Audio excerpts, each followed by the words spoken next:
We make contracts every day. Trusting a friend is a contract. Getting in a taxi is a contract. Blockchain creates a kind of contract which lets you trade something digital, like Bitcoin. You don't need a bank or a lawyer. It's a complicated digital way of trusting each other, like everything is these days. To work, a bunch of connected computers and special users called miners verify and store each transaction in a way that everyone can see, forever. That's a simple explanation. But basically, if everyone can see it, well, everyone can see it.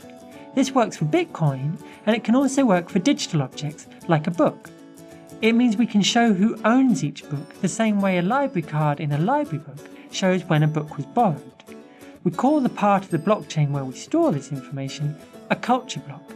The culture block is like the library card for the book, and everyone can see that library card. So imagine in our digital library we have 5 copies of War and Peace. Because of our digital library card, you can see who owns each book, the one that you happen to be reading. But unlike a library book, you would also be able to read a page that got ripped out or see who made that note on page 43. You'd be able to see the history of a book. In fact, you can see lots of information, even though it's still just bits and pixels on a server.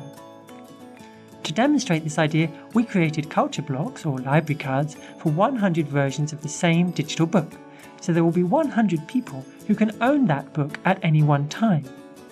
When you read the book online, and anyone can read it, you can know if it is new or second, third or 75th hand. That's something that can make digital books special. Each book can carry its own history and become a special, unique thing, thanks to blockchain. Culture blocks. Experiments in owning digital culture.